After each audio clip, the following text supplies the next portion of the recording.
Afternoon, everyone. Good afternoon, everyone. Thank you to our monthly Maricopa County Branch NAACP membership meeting. We open our membership meeting to the community, so we thank you for coming. If you would like to make sure that you're on our listserv and you get our weekly updates, please put your name and your email in the chat so that our social media person can contact you. We like to keep you informed of what we're doing in our events, and the way that we do our updates at the Maricopa County Branch is by sending them out on the listserv.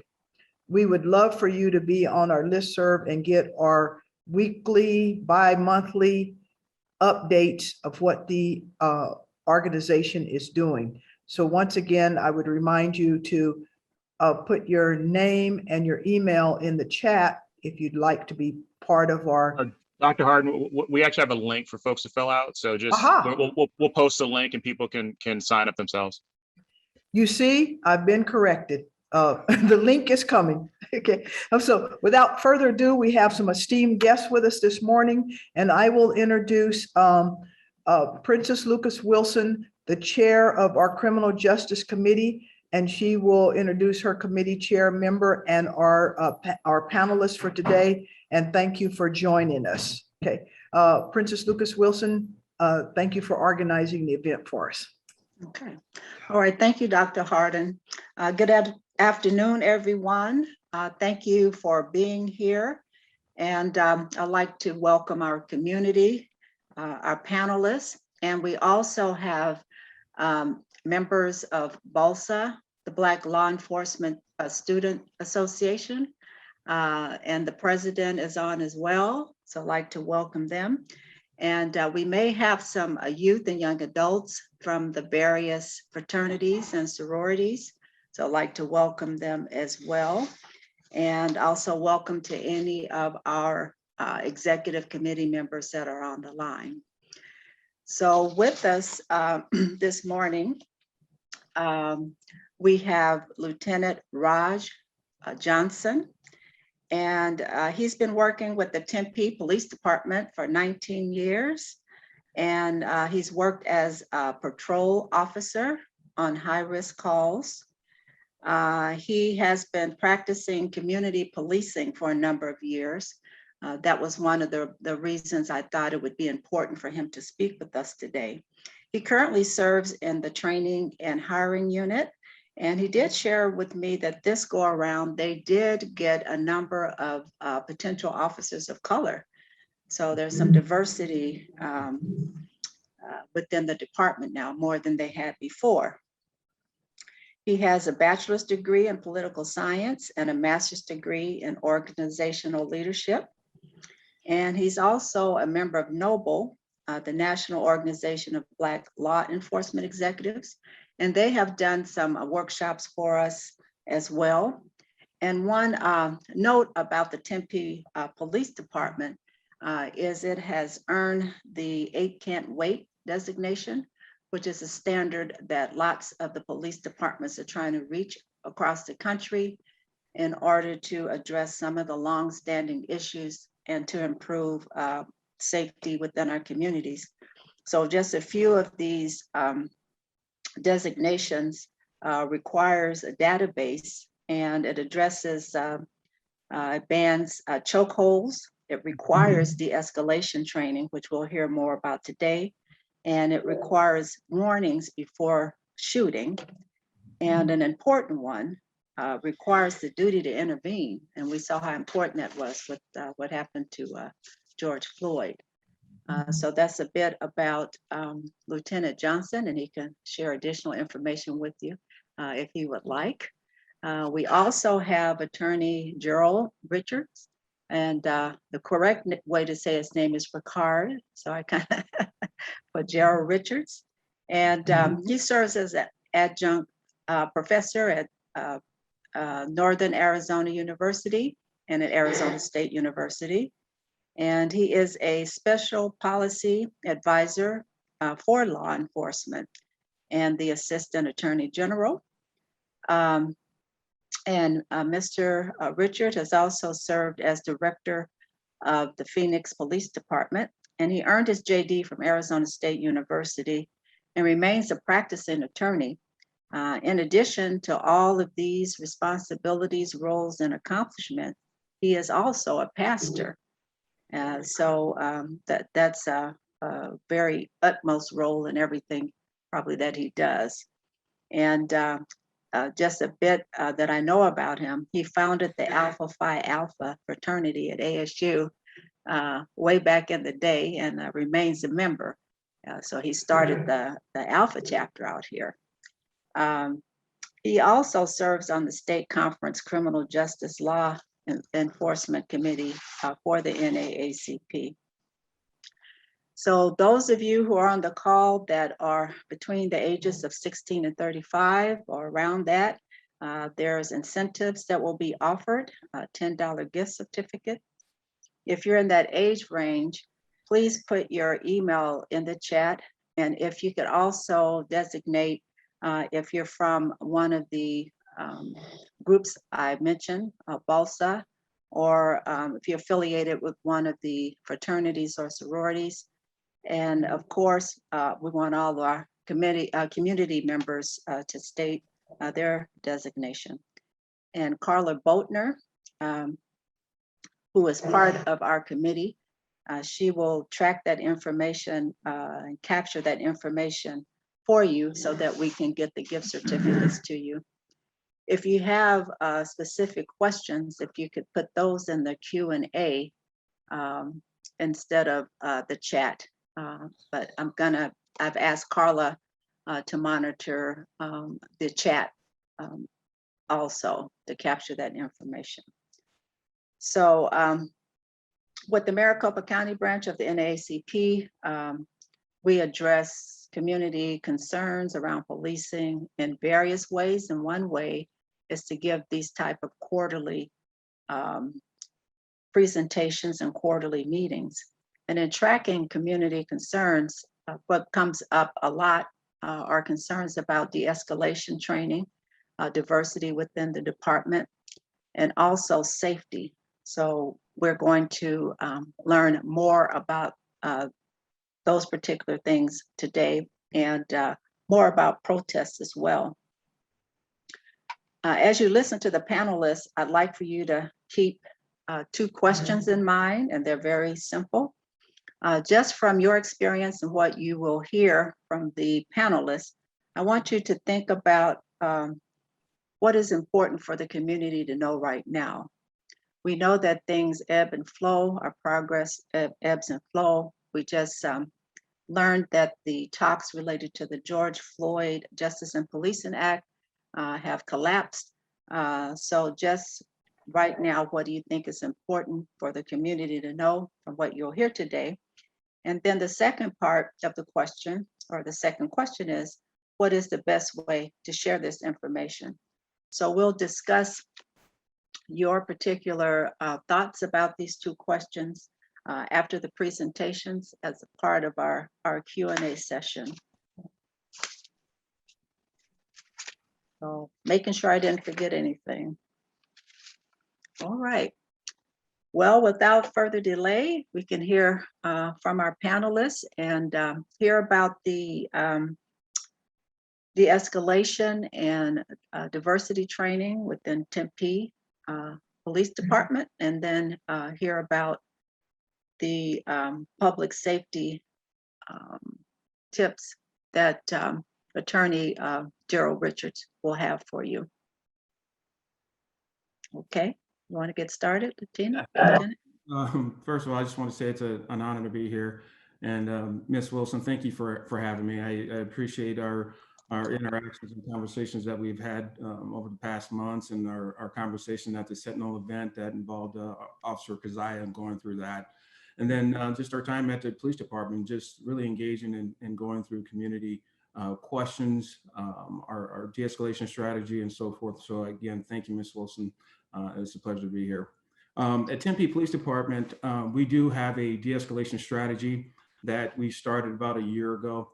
About 95% of our department has gone through our de-escalation training, and then also have been a part of our operational piece called the patrol model. Our de-escalation strategy centers around several things, but the biggest thing that it's centered around is time. And it's actually part of our patrol model. We want our officers to govern themselves, to have emotional awareness, situational awareness when they're responding to calls for service. It's this balance. We want our officers to, when they come on scene, to recognize what they're seeing, to recognize who they're dealing with. So with that de-escalation strategy, one of the big things that Ms. Wilson had hit on is this duty to intervene. That's really big. We teach that in our de-escalation strategy. Also, how to govern yourself, how to manage yourself. So when officers are coming to work, if they're having bad days, that they can communicate that to their sergeant.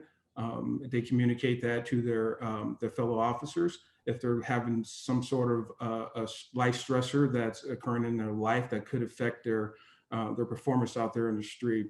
The other things that we really do is stress management.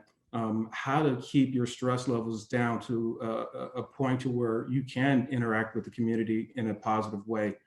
And then another portion to our de-escalation strategy is just the communication piece, the listening piece. In law enforcement, when you take a look at it nationally, some of the aspects where there's been failures is just listening.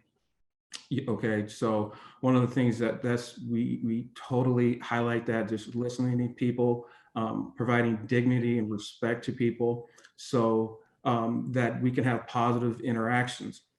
The operational piece, which is probably the biggest piece, is like, how do we solve problems on calls for service peacefully? And we have been doing it as an agency for many years, but here recently over the past year, we went out to LAPD and we looked at what they call the patrol model. The patrol model is an acronym for plan, assessment, time, redeployment, other resources and lines of communication. We wanted to give our officers a decision-making framework so that when they're on calls for service, they can process them and bring them to a peaceful resolution as much as we can. And the first step into that is the plan. So when our officers are out there responding to calls for service, we're training them, hey, have a plan. The mistakes that we've seen in across the country centers around officers not having a solid plan when they arrive on scene. So we were training them to have a plan when you arrive on scene. If you're developing your plan, once you get on scene, it's too late. So start that in the process as you're responding to the calls for service. And then when you're there, we want them to make an assessment. We want them to use the de-escalation strategy of situational awareness, emotional intelligence. What do you have in front of you? Make an assessment. And that's predicated on the time. How much time do you have? If you have time, take it. Again, in law enforcement, some of the mistakes, we can look at the Tamir Rice case, it's just time. If you were familiar with that, the officer's actions leading up to Tamir was just so aggressive. Why did it need to be so aggressive? So we're talking about time, slowing it down so that we can make proper decisions. The aspect of redeployment, if we're not in a very good position, let's redeploy and let's put ourselves in a better position.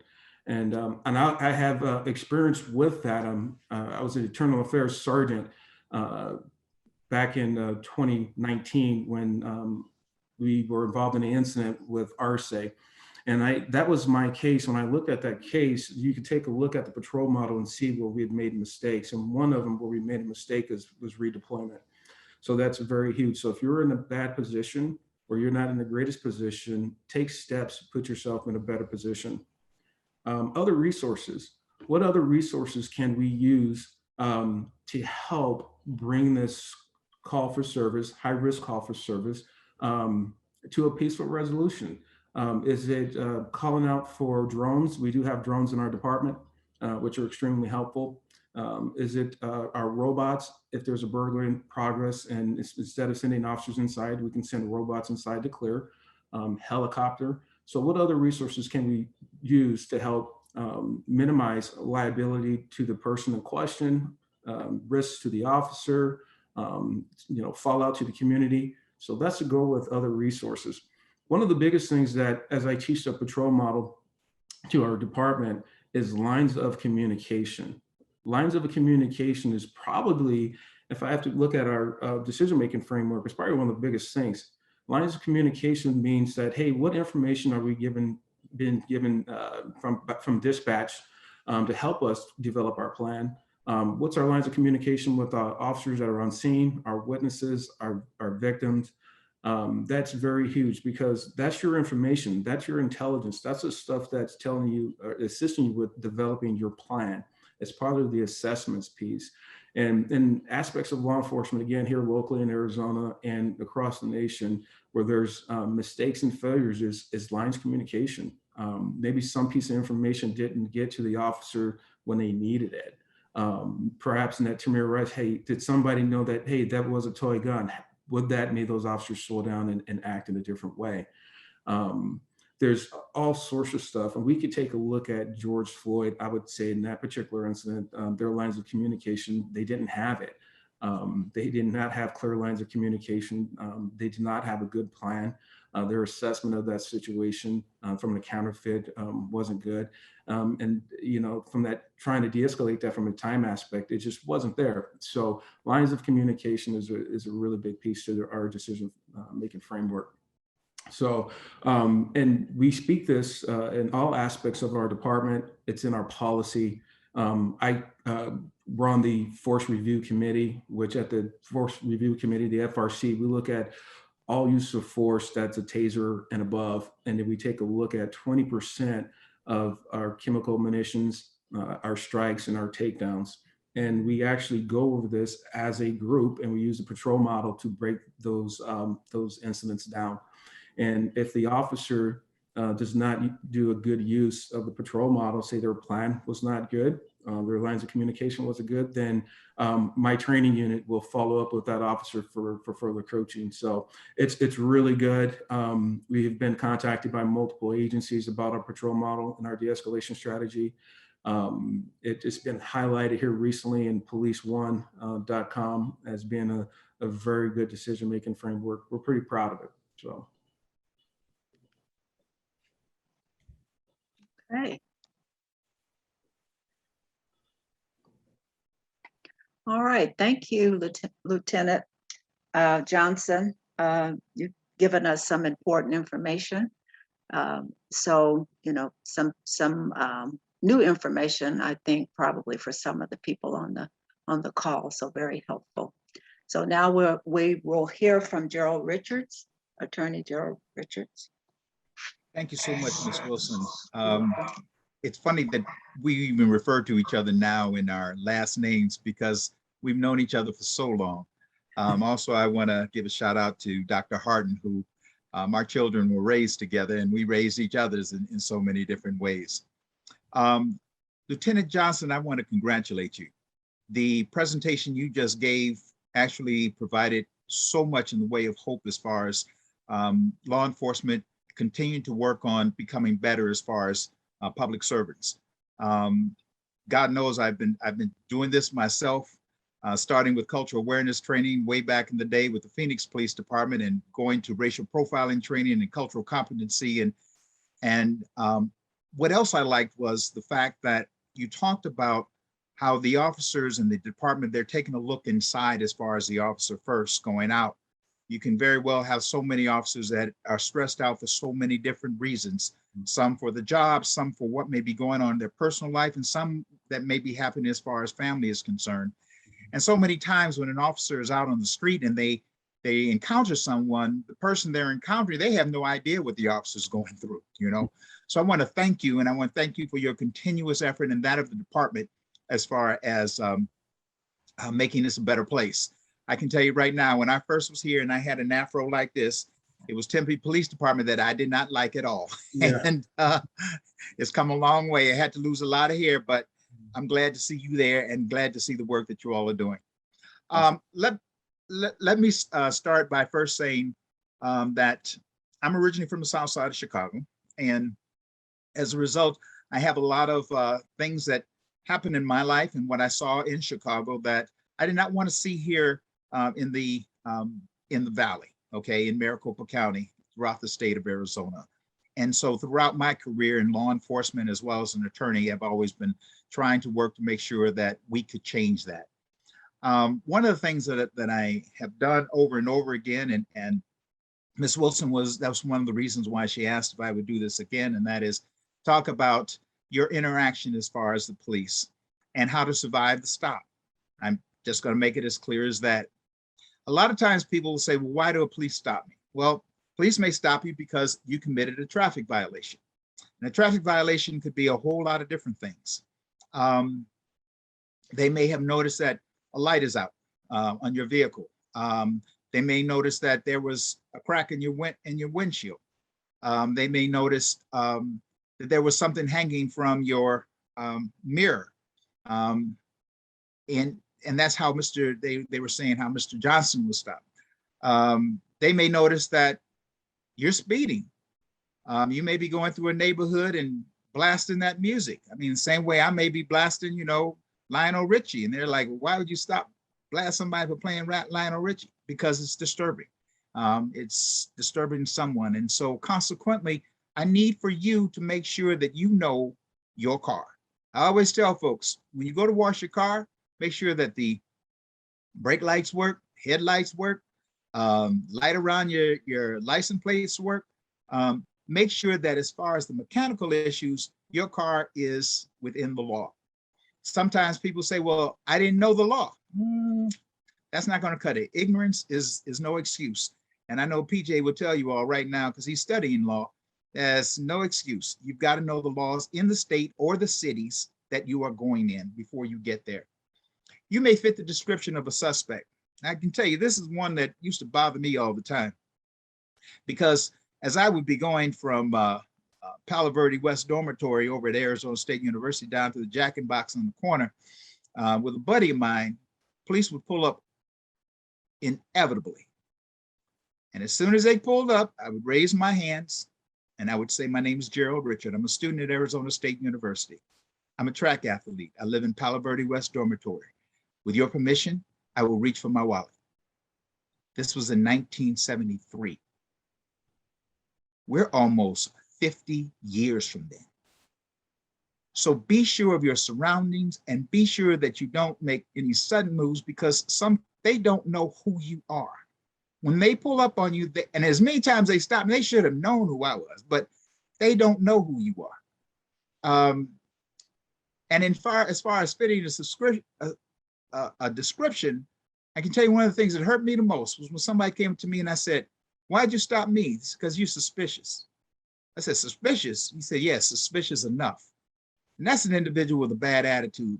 And hopefully Lieutenant Johnson is getting rid of those, especially as far as the hiring process and also as far as the training is concerned. The officer may pull you over or stop you if you're walking because they think you might need help. They may think that maybe you don't fit. And I hate to say that, but a lot of times I kid you not, if you have, and when I was at Phoenix, this happened all the time. If you had someone who was in the projects and they were white and they were in South Phoenix, they were either there for one or two reasons. They were lost or they were there to buy drugs. There was no ands, ifs, or buts about it. But they might ask you if you need help, if you're bent over, if you're sitting on a bus stop and they've gone around there 2 or 3 times and bus has already gone past there 5 times and you're still there. They may stop to see if you need help. They may stop you because you've witnessed a crime or they think you may have witnessed a crime. And so what do you expect? The officer may advise the reason, expect from an officer, they should advise you of the reason for the stop. They should always act professional. A lot of times when someone goes to file a complaint, they say, well, they cussed at me. Well, were they unprofessional? If you say they were unprofessional, it puts it into an area where, like Lieutenant Johnson was talking about in the Internal Affairs or Professional Standards Bureau, as with Phoenix Police Department, they have something that they can work from. How were they unprofessional? What did they do? What did they say? You can request the name and the serial number. And I always say the serial number because that's the number that they graduated with when they came out of the academy. And if necessary, you can request to see or speak with their supervisor if there's concerns that you have been mistreated. A lot of people don't realize this. Sometimes it causes some problems. I had a couple of, when I was in Phoenix, a couple of officers that work in gang detail pull this kid over. He knew exactly what to say. He said, I want to see your supervisor. They said, we want to see your ID. He was reaching for his ID, and they said that took too long, and they arrested him. I had to wind up settling that case. The kid thought that it was because of racial profiling. No, it was because of street justice. And you have to understand that as well. What to expect when stopped by police? They will arrest if a crime has been committed in the officer's presence, or when the officer has probable cause to believe that a person has already committed a crime.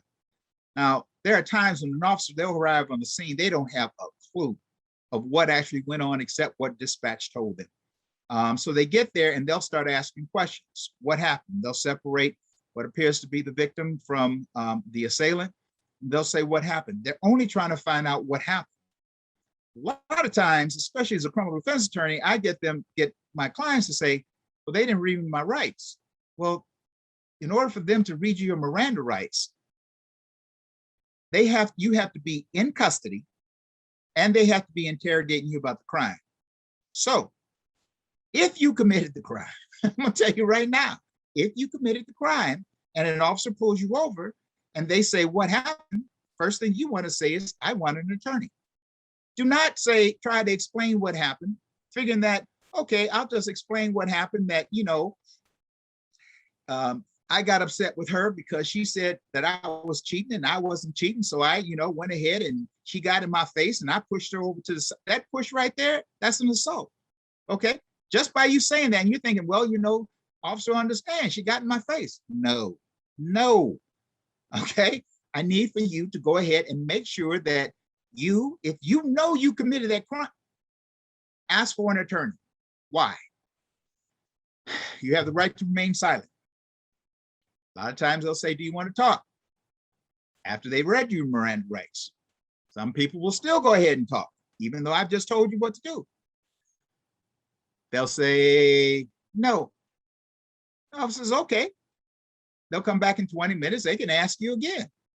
You're now being held in a holding tank because they probably have an idea of what happened, especially if somebody's got a black eye and you don't. They come back 20 minutes later. No, I'm not going to tell you. Okay. And they can keep coming back until you finally say, it's cold in here.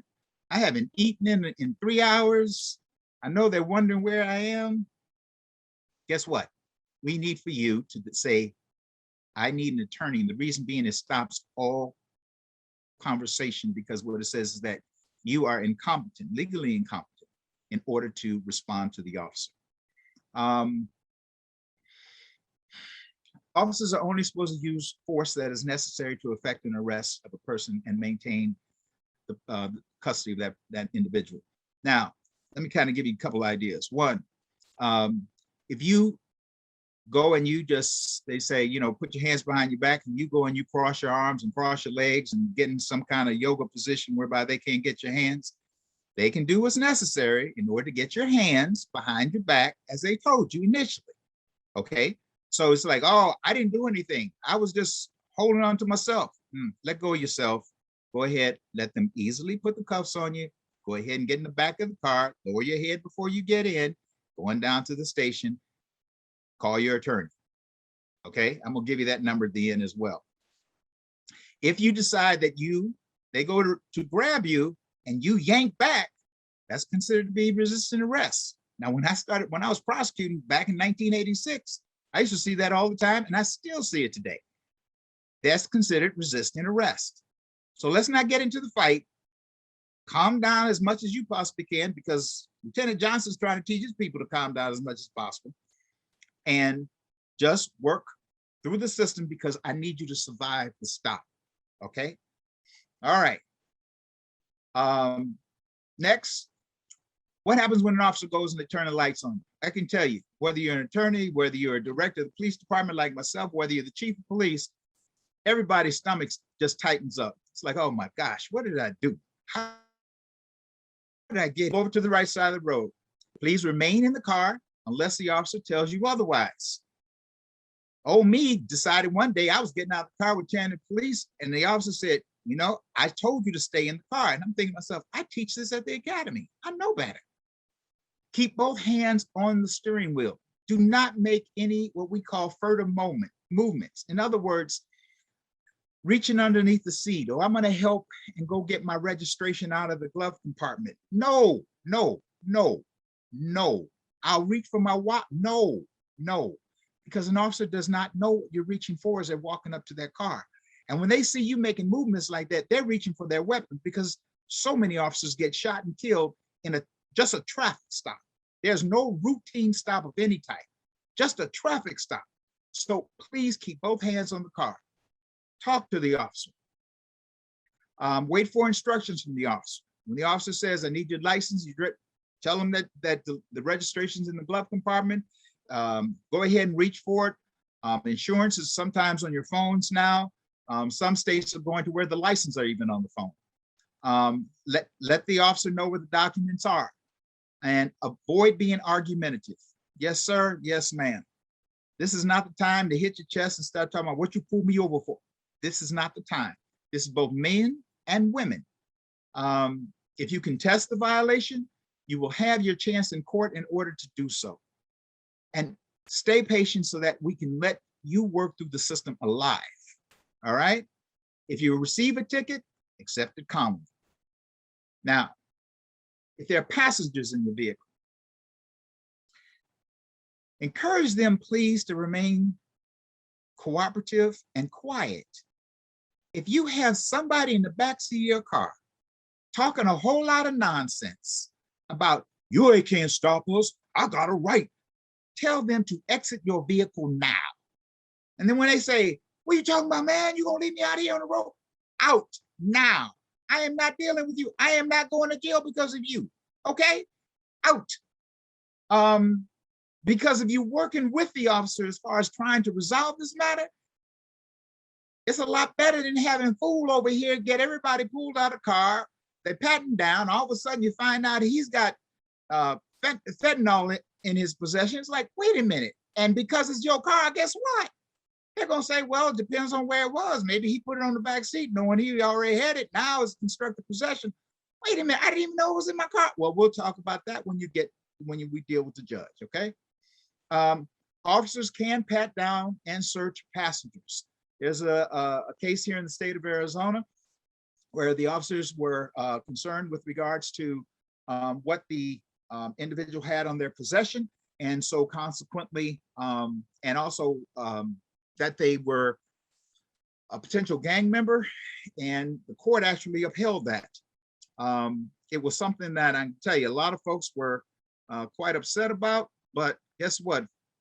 It happened and the court upheld it. And so as a result, he had to go ahead and find himself guilty. Now I want to pull up one other thing to make sure that I include a part that I was talking with Ms. Princess about, and that is when I was with the Phoenix Police Department just before I left, because I primarily handled all sorts of demonstrations. I've walked alongside skinheads and everybody else that you can possibly imagine. So one of the things that we've been seeing lately, especially since Black Lives Matter, but as you know, it's even been far before that, centuries, and that is dealing with demonstrations. So let me go over a few things with regards to demonstrations.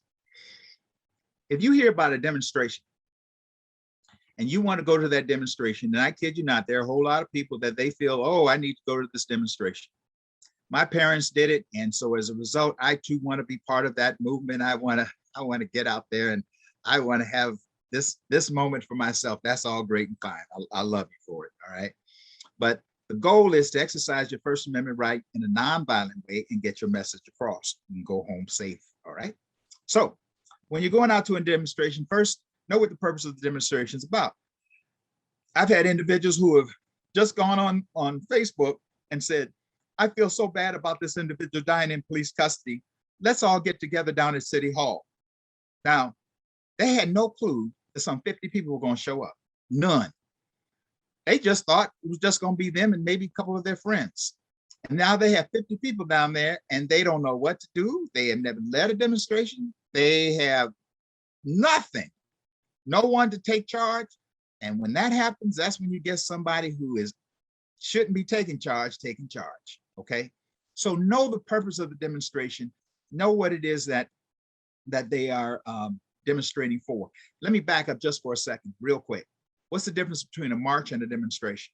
A march is usually a celebration.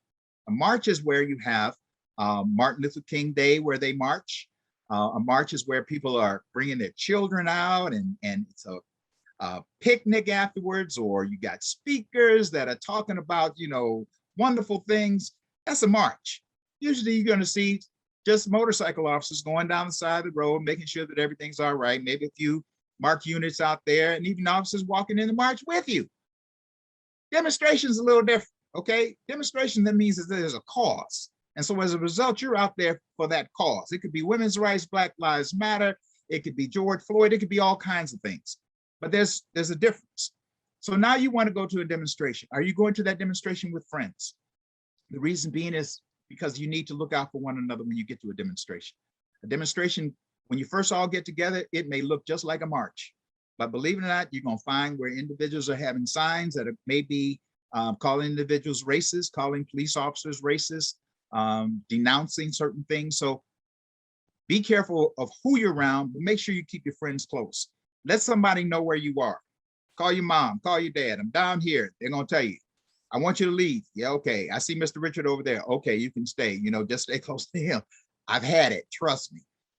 While you're out there and you have the demonstration, always know what the route is, where they're going. Because I'm going to tell you, there's some organizers, all of a sudden, they want to change their minds and say, oh, we're going to take over the highway. Well, when that happens, now I want you to make sure that you see what the officers are wearing.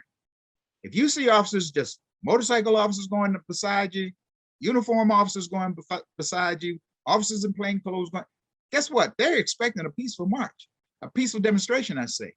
When you start seeing officers in tactical gear, and especially if you start seeing them put on gas masks, it is time to leave. Do you hear me? It is time to leave. The gas mask means that they're going to use pepper spray. Take it from somebody with a bald head. When pepper spray hits, it just goes all down and it burns. Please know the route, know the intent, because some of these organizers, they'll say, we're going to go take the highway. And guess what? They'll start the group off and then they'll go in the back so they don't get hit by the pepper spray. I've been there. All right. The other thing that I want you to do is that when you have a demonstration, I want you to know, when is this thing supposed to be over? All right. Because there are times when individuals, the organizers, well, we've already gone to the state capitol. All right, now we're going to march down to the city, Phoenix Police Department. Now we're going to go down to the city hall. You know something, if you're in school, you need to get back and do your homework. You need to be on top of your grades. You know why? Because there's a whole lot of folks that have been marching and they get arrested, and lo and behold, they aren't there for their test the next day and their career is gone because of some craziness. And I'm going to say this right now. What happened as far as those individuals that were arrested under the gang statute, that was wrong, because yours truly wrote that statute. Yours truly argued with legislators who said, Gerald, they're going to misuse it one day. And I said, no, they won't. It's clear. That was wrong. That's another thing. If you look up and you start seeing individuals and they're starting to get arrested, I need you to start doing like Michael Jackson and start moonwalking. All right. You want to go home. You don't want to go to a jail. It's cold. Trust me. People are not nice in jail. Actually, the officers may be treating you better than how they treat you in jail. I've talked to a number of folks. I want you to survive the stop. I want you to enjoy a march. I want you to be able to demonstrate safely.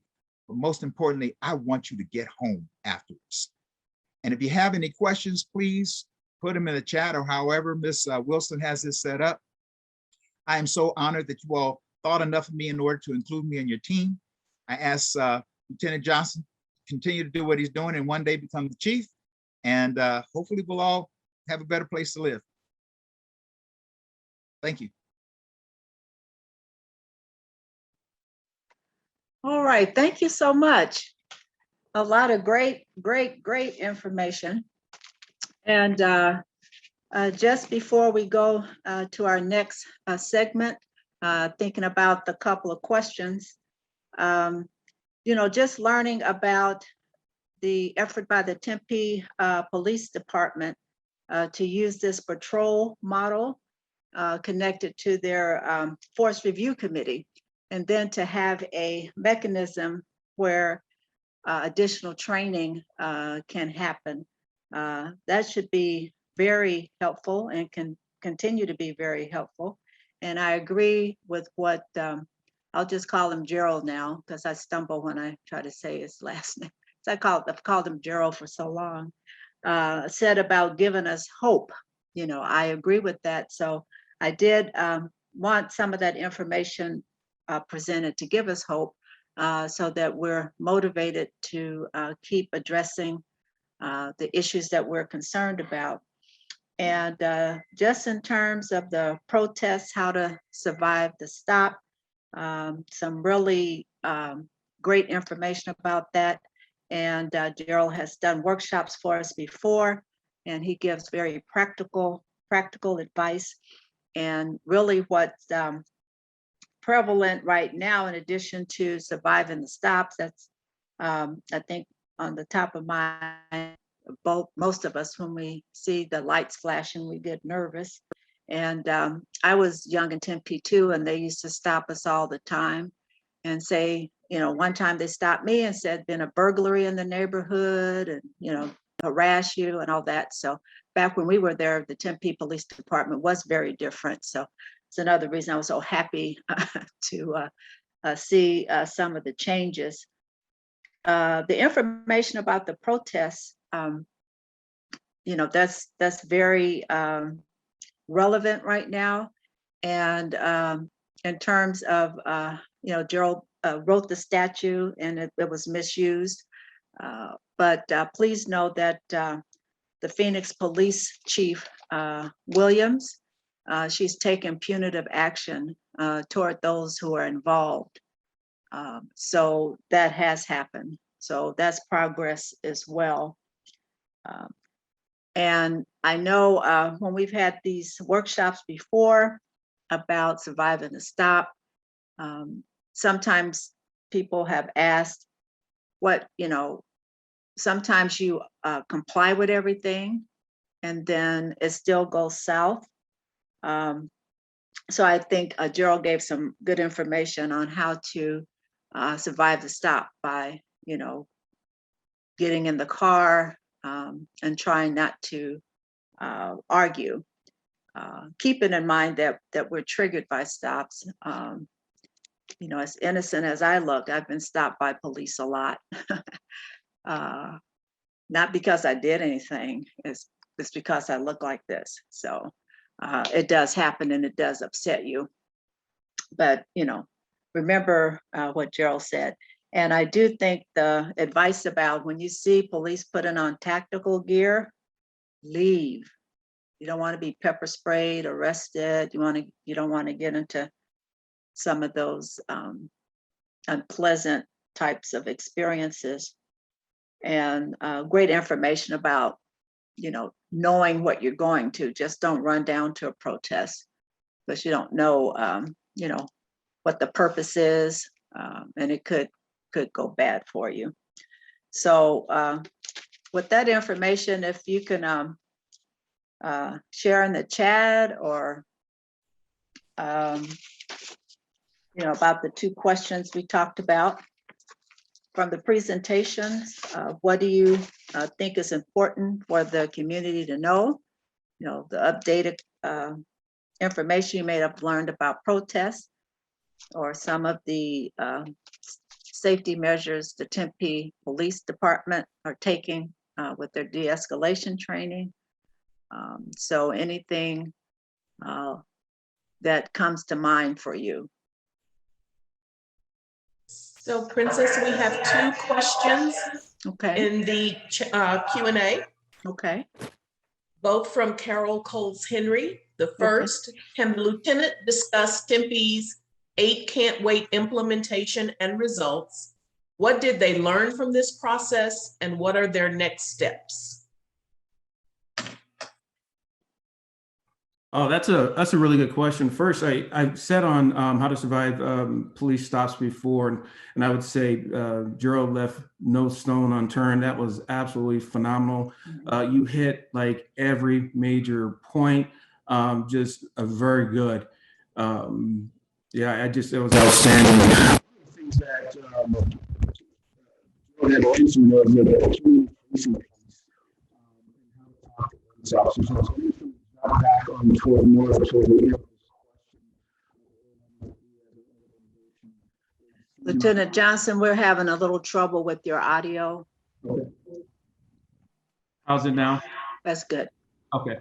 And so one of the things that Gerald hit on, which he was absolutely correct, was that communication piece, how officers are communicating with members of the community. And that's something where we're lacking, that we need to be better at.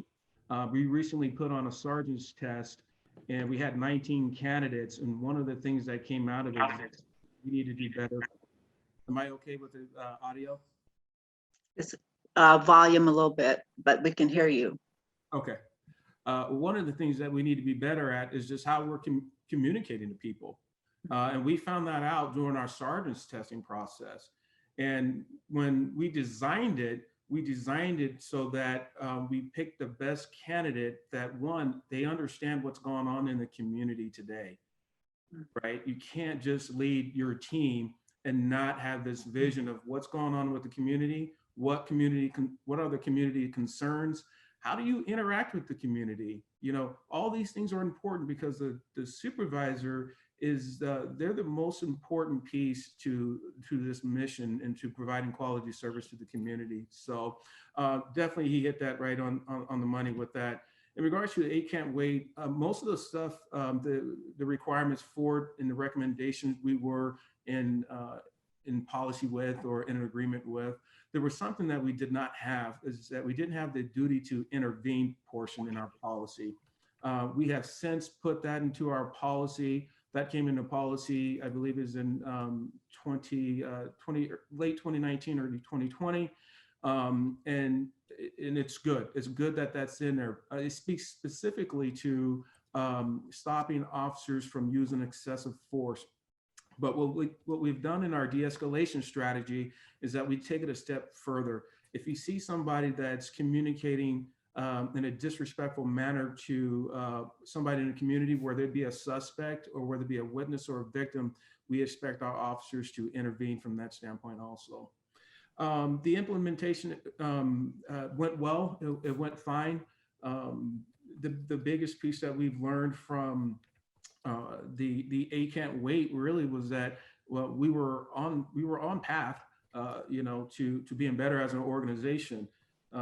We enhanced our policy to reflect how important life is. In our use of force policy, the dignity and respect. So we certainly enhanced it there as well. But the data that we received outside of our de-escalation strategy, the research from that really shows that officers who have gone through de-escalation training use far less force than an officer who has not. And then also we saw that the citizens were less likely to be injured by a police officer who had gone through de-escalation training.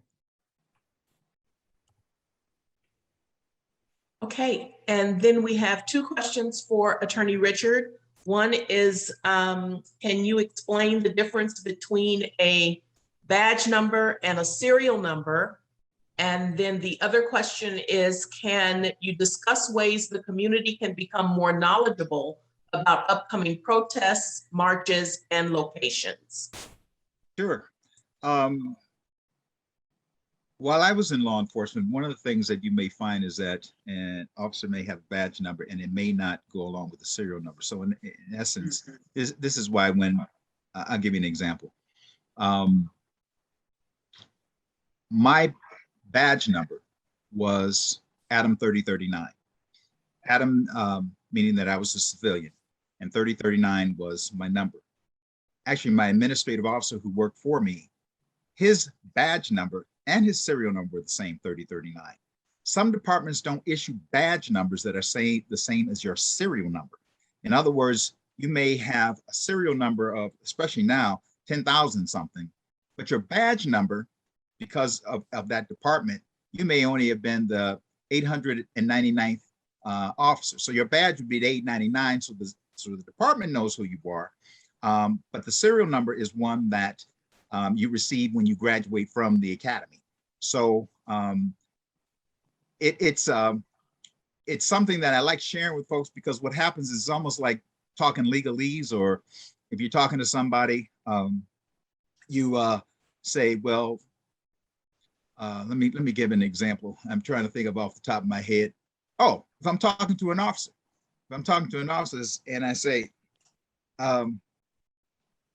not what department are you from? Because usually you can see that on there, but what precinct do you work out of? Or like when I ran into somebody one day, I said, so you work out of 400. And as soon as they looked at me, it's like, how does he know that? Well, because I'm in South Phoenix, and 400 is the precinct in South Phoenix. So when you're able to talk that language with them, the same language, doctors or whoever it may be, they stop and they look at it and say, wait a minute, this individual knows a little bit more than, yeah, oh, I heard there was a 211. Or, you see a shroud on their badge and say, what officer died? And they're like, wait a minute, how do they know that? Even though officers wearing shrouds now are more prevalent, but there was a time people look at, what's that for? That's when you knew that an officer died, and the officer would wear that shroud until that officer was buried. And that they may be wearing that shroud for an officer that died in the state, or in some cases it may be, depending on the notoriety and that department, it may be an officer that died in the line of duty in the nation. All right, the other thing with regards to the, I saw that from my dear sister, Carol Coles Henry. And right now, and this was something I found, especially in the last few years I was there, so many have gone to social media that marches are something that usually is broadcasted on television. You can turn on channel 1210, but everybody doesn't have the news anymore. Now you got Hulu and Disney Plus, and it's like, I don't feel like listening to all that stuff on MSNBC or Fox News. I don't blame you. Trust me. I just listened to the first 10 minutes to make sure that no officer was hurt. And then I turned to something like, I don't know, anything. But what I need for you to do is for those that are constantly on social media, that's where you start to see where these marches are coming up. And that's why I gave you the example of the young lady who she just reached out to her friend and said, this is terrible. Let's get some people together and go. And everybody showed up. So you need to be careful about that. And I'm gonna share one other thing, and I did it on purpose tonight. I'm sitting in actually a room that used to belong to my daughter. So there's a big flowery, wallpaper on here that's actually behind me. But if individuals did not know, and they just saw, that symbol, they would think, oh, Hang Ten, hey, he's just a pretty cool guy. He's from Hawaii. No, that is a symbol that we use in Alpha Phi Alpha. And the reason I say know your symbols and the people that are around you, because you will go to a demonstration and you look up and you see different symbols. And if you don't know the symbols, you don't know the group that's there and the reason that they're there. Are they anarchists? Is there something that they're wearing, or a tattoo or something? Know your surroundings, please. Know your surroundings. And so I can't stress that enough. But social media right now is the place that we're finding most about most demonstrations, and it's coming up faster than anything else. So you really have to stay on top of it.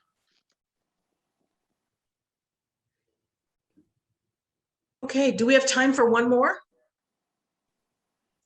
Yes, we do. So we have one more for Attorney Richard. Is there a better way to ask a passenger to exit your vehicle instead of saying, just get out? If he or she is talking crazy, because if you tell that person to get out, that may cause a problem with the officer. How else can this be handled? Okay. I laugh. Let me tell you why I laugh. Because we've had situations where individuals will say, get out of my car. And the officer has started busting up laughing, because the officer realizes, this person that's the driver is taking control of this situation.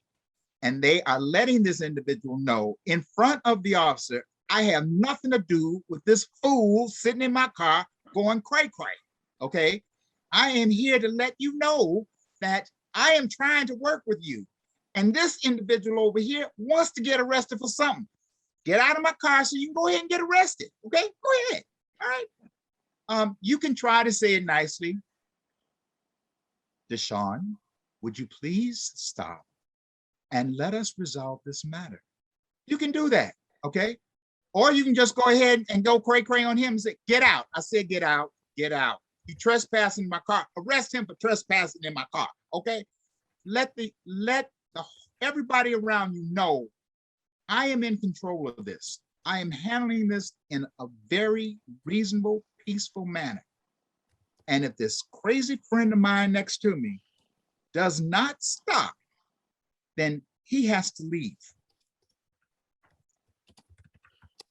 Oh, you are so right about that, Drew. When we see that occur, we take a step back and we say, hey, it's going to fix itself. It lowers our anxieties. We say, okay, we have somebody that understands, our purpose and intent. No, absolutely well said. Okay, so one final question. If you're stopped, which does a person need to ask for? The badge number or the serial number? You can Which answer does the either person one. need if stopped? I'll let Lieutenant Johnson respond to that one because I mean he's dealing with it more today. I'm dealing from the criminal defense side, so. No, you're spot on with that. And you can ask for either one. Either one's an identification marker to the officer herself. So my badge number is 464. So if I give you my badge number 464, dispatch will be able to track that down, trace it as me as being the owner of it. And from a city standpoint, my ID number 16936 is also trackable to me as well. So either one is good. Okay. I have a question, Lieutenant Johnson. The training that you're doing with your officers right now, are you sharing that with the citizens in Tempe to let them know what the officers are being trained? Because a lot of times the officers know what they're doing, but if the citizens don't have an idea of what's going on, there's still that disconnect. Or at least that's what I found. Right. You know, that's one of the things, to be honest with you, that we have to be better at doing. We need to be better at promoting ourselves as, hey, this is what we're doing. We are on this track, on this path. We do that through our social media, through our TikTok accounts, through our Instagram account. We also post that on YouTube. Additionally, our citizen review panel, they have gone through the training. They know what we're doing. And so we're using our CRP members as voices for us to be out in our community, say, hey, this is what the organization is doing. But there still needs to be a broader message to our entire city that says, hey, this is what the police department is doing for ownership, for transparency and accountability.